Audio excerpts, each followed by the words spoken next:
Debut albums that didn't foreshadow what was to come on this Sonic Obsession.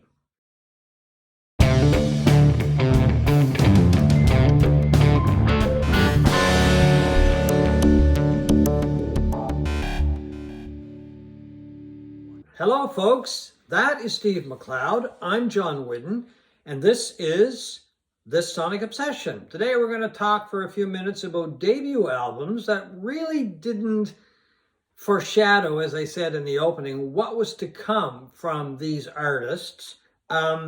Ironically, I've picked three artists that have become three of my favorites, but these first three albums by them, for me, didn't do a lot. I have come to appreciate them a lot more, but initially really didn't rock my boat that much at all. Yeah, don't give much in the way of hints as to what's to come from the band. Not really. Or what was to come from the band. And I think I've made some really good choices, John. Well, why don't you start it off then, Steve? My first choice is David Bowie's 1967 self-titled debut, which I had never heard until recent weeks. And what a turkey that album is, really. Ultimately, you know, for a guy who I consider one of my favorite musicians, rock performers of all time, David Bowie, it really was a stinker and really did not give any foreshadowing of what was to come from a guy who became this legendary, one of the most legendary performers of all time. Yeah. It came out in 1967, as I said, and this is really all you need to know. This is the first box set in Bowie's campaign of reissuing all of his albums and outtakes and all that stuff in LP form on vinyl. This is the 5-year box, which was the very first one. It's not in that box. Oh, it's not? Okay, I was No. going to say, well, let's see it, but it's not there. Okay. No, I don't have it. I mean, it was really kind of a sort of a campy British music hall vaudeville thing. He said he was singing in an Anthony Newley type voice on that album. Okay. And if you remember, Anthony Oh, I Newley do, was yeah. this British guy that appeared in a lot of British comedies and musicals of that time, and it was kind of a really over the top kind of style of English singing. Probably was on Ed Sullivan too from time to time. Oh, I think he was on Ed Sullivan many that times. kind of act. And wasn't he married to Joan Collins at one point? He could have been. I'm not sure. And there was a suggestion that there were some rights issues as to why it wasn't on this box. But I think Bowie just didn't like it. Yeah, he said, "Out of hell with it. I don't want it on there." And probably. it's just unbelievable. He said, "Our God, that Anthony Newley stuff, how cringy," he said in an interview about this. And the whole album is kind of a horrible a stab at psychedelia, which was, you know, the big thing in 1967 after Sgt. Pepper and all that. And there were a million imitators of Sgt. Pepper, and most people didn't do a very good job imitating that kind of style of music. It's just a tepid mix of various oddness that just doesn't work right from the beginning. If you've never heard it, you should. I don't think I've ever heard it, to be honest with you. I mean, I may have years and years ago, but, you know, I mean, my first real remembrance the first tune that I remember by Bowie was Space Oddity. Space Oddity. Yeah, that's the one that, yeah. That's when I clued into David Bowie. So. Yeah, and the strangest song on the album is a song called We Are Hungry Men. And it's a song about how overpopulated the world was becoming, even in 1967, I guess. So you should see it now, David. And so it bemoans the population boom. And at the very end of it, his solution to the problem is cannibalism. Okay. And at the end, you hear chewing noises and sounds. Oh, okay. It is horrible. All I can say is, you know, for an album, but it has there are, you know, people online who think it's a really good album. Oh yeah, I'm sure there are always people who would think something like that's great. Yeah. But I mean, it's hard to believe that just a few years later, he was coming out with albums like Hunky Dory, which is up there, and Ziggy Stardust and Aladdin Sane and all of this. This is just a bizarre beginning. The only thing I can say is he's great. I mean, he should be grateful, or he should have been grateful that he was able to get another chance to make another album. Well, back in those days, they would usually give you 2 or 3 chances. Yeah. You could do a debut album, and if it sunk, they would give you another chance and maybe even a third chance. And then if things didn't take off, that was it. You were usually cast adrift. So Anyway, what followed that was one of the greatest careers in rock music, and you would have no hint of what was to come listening to that album in 1967.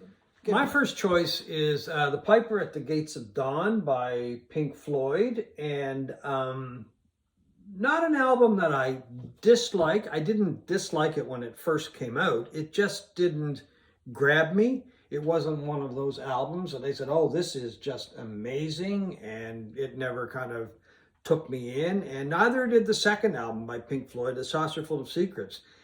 And I think a lot of it was because it was the Syd Barrett era, which never really turned me on. I've listened to a lot of outtakes and things over the years from that era as well. And I think Pink Floyd became a totally different band after Barrett left and David Gilmour stepped into the band. It's not, as I said, it's not like I dislike it. I just never really embraced it. But over the years, I have come to appreciate it more. And, you know, the sense of humor of Syd Barrett, the quirkiness, I guess, of Syd Barrett. The band was basically psychedelia with a little bit of, I always thought there was a little bit of English folk music in there, and definitely some English quirkiness in there. Some pop music, of course, was in there as well. And I would never say, you know, years later, Pink Floyd was a pop band. They became very popular, but the music wasn't pop. And once again, it was just one of those albums that a lot of people were talking about it, and The Piper at the Gates of Dawn and A Saucer Full of Secrets.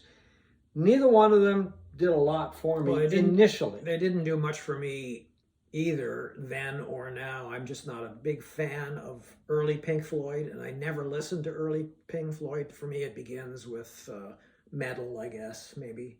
And then, of course, there's Dark Side of the Moon and everything that followed. They just became this commercial juggernaut. Yeah. Giants of the space rock. Very chill, spacey, grass smoking kind of music in the 1970s and that.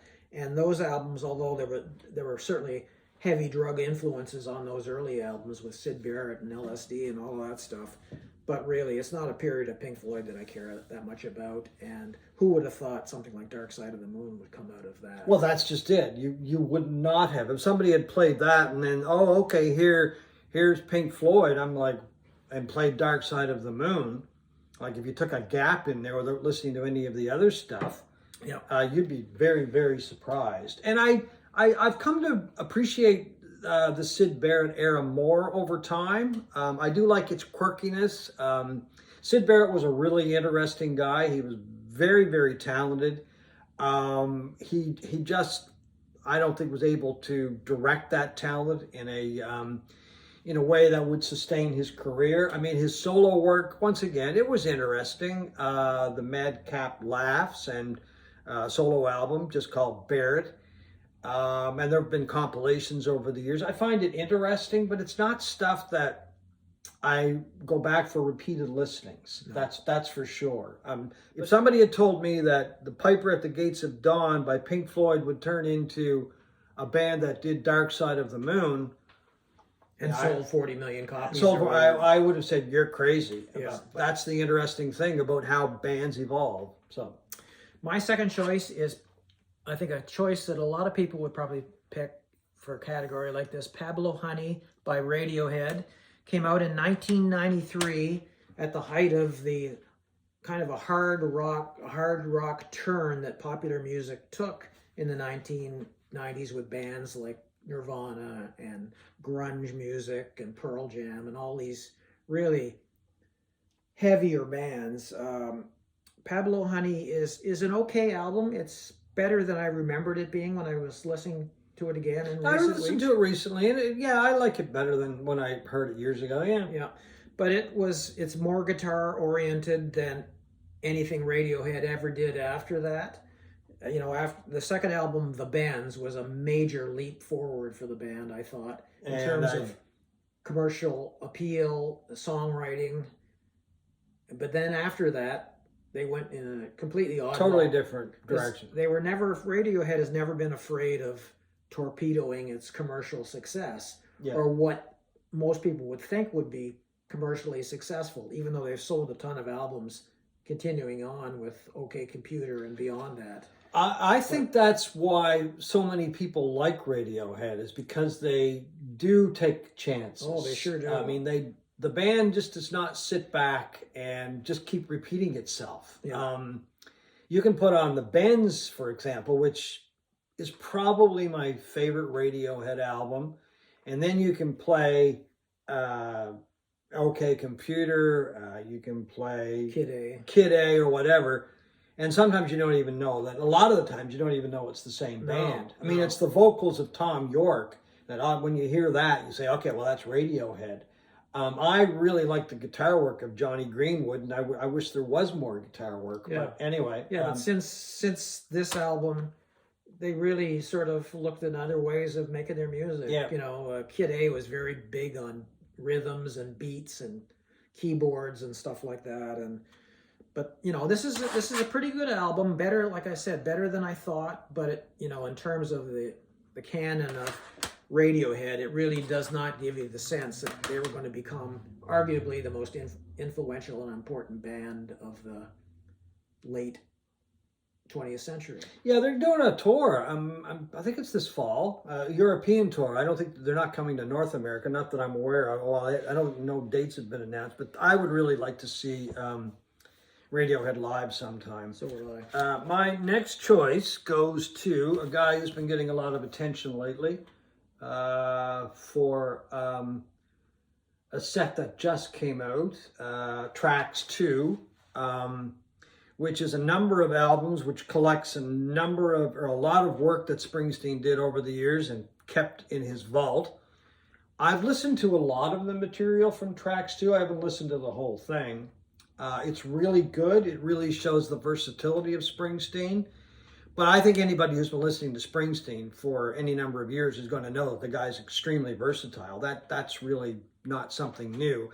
When this album came out, I kept hearing about this guy, and I'm not sure if it was for this album or the second album, but they started calling him the New Dylan. Remember? Yeah. Yep, very much so. And I listened to it, and it really did nothing for me.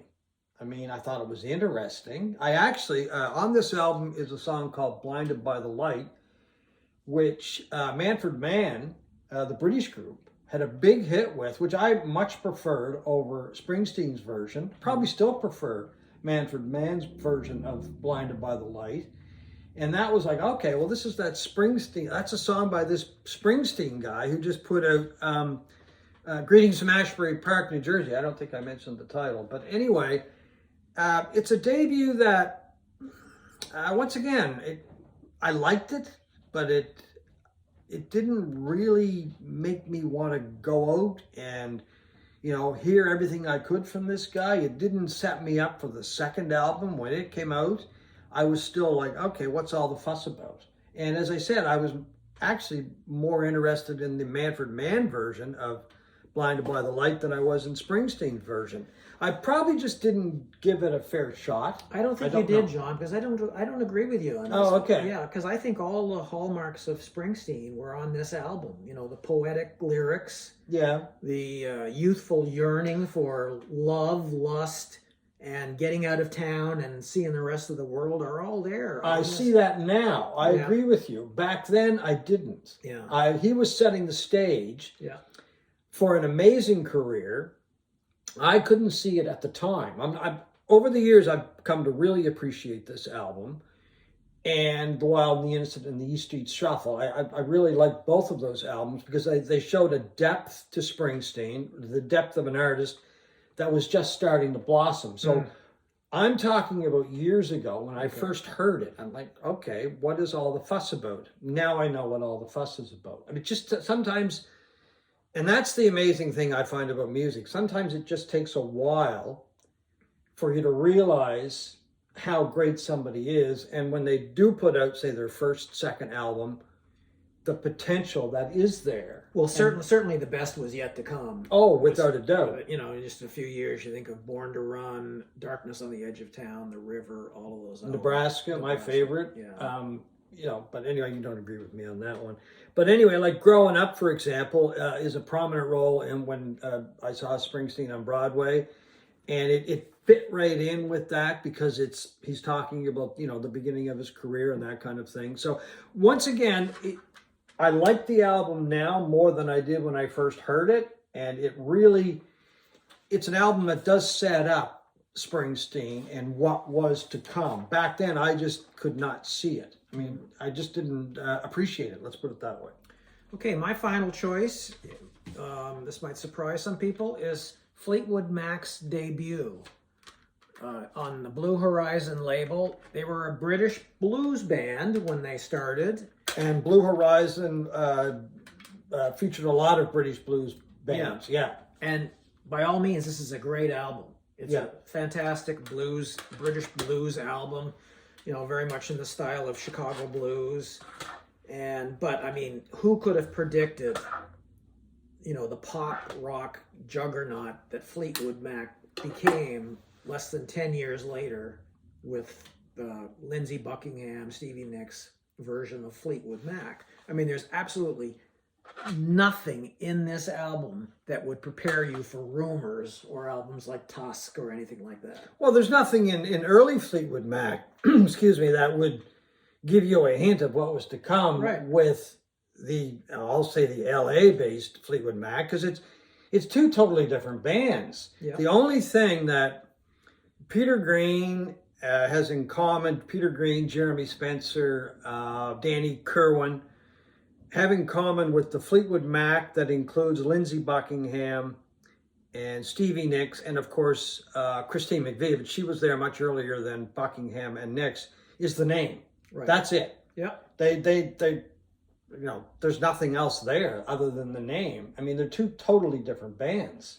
But the same name and the same band and the same genealogy. Well, it's not the same band. It is. I mean, it's got the rhythm section's the same. Half the band is the same. John McVie and Peter and Mick Fleetwood. You could never have imagined an album like Rumors after listening to this. Well, if you follow the career of Fleetwood Mac, you probably could. I agree with you, not with that debut, but if you listen to Fleetwood Mac as it changed sounds, I'm not going to say progressed, because I much prefer that Fleetwood Mac over, I'll say, the LA Fleetwood Mac, because it's blues based. The guitar playing of Peter Green, he really didn't have that many equals when it came to guitar, especially during that era.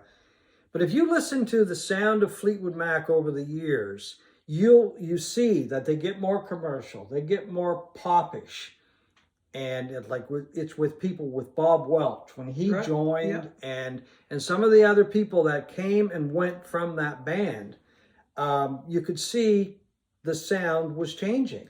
Yeah, so, John, the whole point of this show. Oh, I know. Debut albums that sound nothing like what the band became, and I don't think there's a bigger example than Fleetwood Mac and this album. And then, oh, I agree with you. I'm just saying I prefer that Fleetwood Mac. I mean, my favorite Fleetwood Mac is probably Then Play On. You know, I think that's a tremendous album. Yeah, those albums are fantastic, and I love them too. Yeah. But I mean, McVie and Mick Fleetwood were just okay. We have to get some help here, so they would just keep adding members. And then as time went by, the sound changed and it just became more commercial. I'm not saying that's a bad thing. It's just a totally different band. That's all. Totally different sound and personnel. They're not totally different personnel. Well, mainly. I mean... No, they're not. Well... half the band was the same. No, it's not half. Anyway, they didn't... I don't think Mick Fleetwood and John McVie wrote a song. They might have contributed some, but anyway... They relied on a lot of other people to put the material together as far as writing it and arranging it and that kind of thing. Anyway, I have to check the credits, but anyway. Okay, that's it. You get my point. That's it for you. My last choice goes to Neil Young and his debut album. And I was trying to remember if I had known if Neil Young was a member of Buffalo Springfield before I heard of Neil Young, the solo artist. Did you? Yes. Oh, you did? Yeah. Oh, okay. Absolutely. Yeah. I loved Buffalo Springfield. Yeah. And then I heard about this album when it came out, of course, and heard it. And somebody I knew, I never owned a copy until years later. Somebody I know owned a copy. It didn't floor me. Mm-hmm. I didn't really. Once again, it wasn't one of those albums that, as I said, it didn't floor me. I didn't really dislike it. And I'm like, okay, who is this guy? Unique voice. The songs were different, that's for sure. To say, not to put it mildly, but just to kind of sum it up. And then his second album came out, and I'm like, who is this guy? It was just an amazing album. Everybody knows This Is Nowhere. Yeah, massive jump with Crazy Horse. Yeah, and in sound. And I'm like, well, it can't be the same guy, but of course it was the same guy. And then I went back, and then I realized that, oh, he was with Buffalo Springfield. I read somewhere that this Canadian guy was a member of Buffalo Springfield. I'm, oh, well, that's interesting. So I went back and listened to some more Buffalo Springfield stuff. And then, oh, okay. Then I clued into Neil Young's sound, his unique guitar playing, his unique singing. And then, okay, went back and listened to the first album a little bit more, and I could hear, I knew what I was listening to a bit more. I was more educated as to Neil Young because of his work with Buffalo Springfield. But to me, this album, once again, I liked the album. I've come to like it over the years. But to me, it just did not give a clue as to what was going to come with the second album, with Crazy Horse, and the albums that followed that. Yeah, everybody knows This Is Nowhere has closer links to Rust Never Sleeps than that album certainly does. Yeah. You can see the beginnings of grunge and all of that in Everybody Knows This Is Nowhere. You can't really see it in that album. No, that's true. And do you like the album? It's okay. Now, see, it's okay. Now, it's not great. Billy Donnelly, who is, I hope he's still a regular watcher. It seems to me, Billy told me years ago that was his favorite Neil Young album. Really? Now, I may be wrong. There were a couple we were talking about. It was the debut album and Sleeps with Angels. Mm-hmm. And I think he said it might have been between one or the other. But anyway, if you're watching, Billy, leave a comment and let me know. Because I thought that was really interesting, because that was the first person that I remember ever saying that they really liked that album, let alone that it was one of their favorite Neil Young albums. When you listen to it, once again, it's like the Springsteen album. You can hear, okay, there's stuff there that it did develop over time, right? But it never really, going back to our intro, foreshadowed, I think, what was to come. And then I think you gotta go back to Buffalo Springfield and listen to Buffalo Springfield, and then go to Everybody Knows This Is Nowhere, and then keep going, down the list of Neil Young albums. It's a good choice, John, but not as good as this one was. That is just like night and day. Well, it is night and day. Yes, Fleetwood Mac of the Blue Horizon days and Fleetwood Mac of the LA days. Yeah, totally different sound, and for the most part, a totally different. And probably a lot more cocaine involved in the LA sound than. Yeah, that's for sure. This is probably more beer and stuff. Yeah. But anyway, folks, leave your comments. Let us know what you think of our comments. And if you have any suggestions to add to this little discussion, that would be great. I always like to hear from people. Love to get more subscribers if you're interested. But leave us a comment as to what you thought of this show, some of the albums that fit into the category that we've been talking about, and ideas for future shows as well. Thanks for watching this Sonic Obsession.